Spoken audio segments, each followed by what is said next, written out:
subscribe the channel and hit the bell to not miss any update.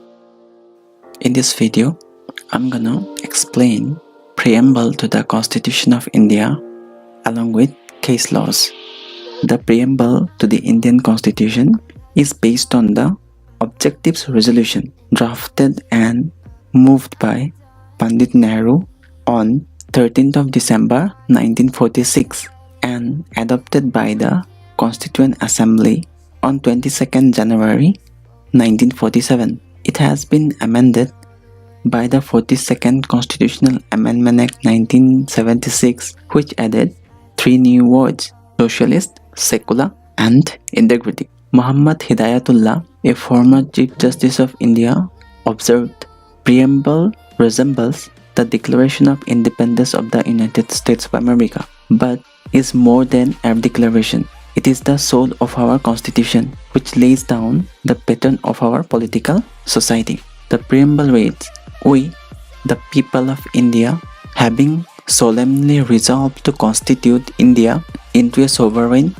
socialist, secular, democratic republic, and to secure to all its citizens justice, social, economic, and political, liberty of thought, expression, belief, faith, and worship, equality of status and of opportunity, and to promote among them all fraternity, assuring the dignity of the individual and the unity and integrity of the nation.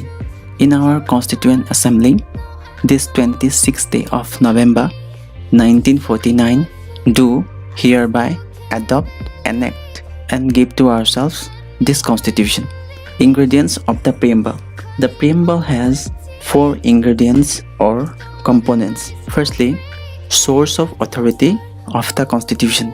The Preamble states that the Constitution derives its authority from the people of India. Secondly, it says about the nature of Indian state. The Preamble declares India to be a sovereign, socialist, secular, democratic republic polity. Objectives of the Constitution. The Preamble specifies the objective of justice, liberty, equality, and fraternity. Fourthly, the Preamble says about the date of adoption of the Constitution. It stipulates 26th of November 1949 as the date. The Preamble to the Indian Constitution has some keywords. Sovereign. The word sovereign implies that India is neither a dependency nor a dominion of any other nation, but an independent state. There is no authority above it, and it is free to conduct its own affairs, both internal as well as external. Before passing of the Indian Independence Act 1947, India was a dependency of the British Empire. The second keyword is socialist, added by the 42nd Amendment in 1976. Though before it, Constitution had a social content in the form of certain directive principles of state policy. The Indian brand of socialism is a democratic socialism, not a communistic socialism, which is also known as state socialism. In democratic socialism, emphasis is given on mixed economy, where both public and private sectors coexist side by side. The new economic policy of 1991, that is liberalization, privatization, and globalization, has, however, diluted socialist credential of the Indian state. Secular. The term secular too was added by the 42nd Constitutional Amendment Act of 1976. The Indian Constitution embodies the positive concept of secularism, that is, all religions in our country, irrespective of their strength, have the same status and support from the state. Democratic. A democratic polity, as stipulated in the Preamble, is based on the doctrine of popular sovereignty, that is, possession of supreme power by the people. The Indian Constitution provides for representative parliamentary democracy, under which the executive is responsible to the legislature for all its policies and actions. Universal adult franchise, periodic elections, rule of law, independence of judiciary, and absence of discrimination on certain grounds are the manifestations of the democratic character of the Indian polity. The term democratic is used in the preamble in the broader sense, embracing not only political democracy but also social and economic democracy as well. Republic. The term republic in our preamble indicates that India has an elected head called the President. He is elected for a fixed period of 5 years. Justice.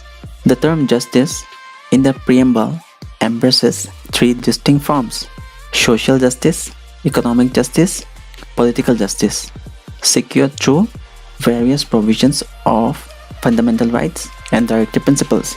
Social justice denotes the equal treatment of all the citizens without any social distinction based on caste, color, race, religion, sex, and so on. Economic justice denotes the non-discrimination between people on the basis of economic factors. It involves the elimination of glaring inequalities in wealth, income, and property. Liberty. The term liberty means the absence of restraints on the activities of individuals and at the same time providing opportunities for the development of individual personalities. Preamble secures to all citizens of India liberty of thought, expression, belief, faith, and worship.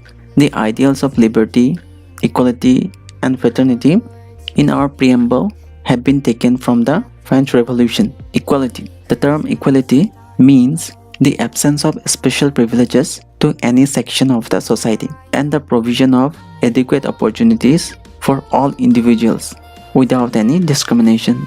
The preamble secures equality of status and opportunity. Fraternity. Fraternity means a sense of brotherhood. The Constitution promotes this feeling of fraternity by the system of single citizenship. Also, the fundamental duties, Article 51A, say that it shall be the duty of every citizen of India to promote harmony and the spirit of common brotherhood amongst all the people of India, transcending religious, linguistic, regional, and sectional diversities. The preamble declares that fraternity has to assure two things: the dignity of the individual and the unity and integrity of the nation. The word integrity has been added to the preamble by the 42nd Constitutional Amendment 1976. Case laws.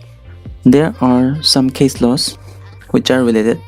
Firstly, Keshavananda Bharati versus State of Kerala, where the Honorable Supreme Court held that preamble is a part of the Constitution. The Supreme Court reversed its earlier judgment in the Berubari Union case, where it said preamble is not a part of the Constitution. Moreover, the court held that the preamble can be amended, but the basic elements or the fundamental features of the Constitution as contained in the preamble cannot be altered by an amendment under Article 368 of the Constitution. Life Insurance Corporation of India versus Consumer Education and Research Center. Supreme Court again held that the preamble is an integral part of the Constitution. I.R. Kolho versus State of Tamil Nadu. Supreme Court said preamble is controlled constitution, not framed by Parliament. Pradeep Jain versus Union of India. Supreme Court stated preamble of the Constitution is framed with the great care and deliberation so that it reflects the high purpose and noble objective of the Constitution makers. In Synthetics and Chemicals Limited versus State of Uttar Pradesh, Supreme Court stated the word sovereign means the state has power to legislate on any subject in conformity with constitutional limitations. In Bal Patil versus Union of India, Supreme Court stated the concept of secularism, to put in a nutshell, is that the state will have no religion. In G.B. Pant University of Agriculture and Technology versus State of Uttar Pradesh, Supreme Court stated democratic socialism aims to end poverty, ignorance, disease, and inequality of opportunity. This socialistic concept ought to be implemented in the true spirit of the Constitution. Thank you so much for giving me your valuable time. Do thumbs up. If you have any doubts, do let me know in the comments. I'll try in the best possible way to clear those doubts. Do subscribe the channel and hit the bell, as I'll be posting law contents regularly. Till then, I'm Ricky signing off. Peace.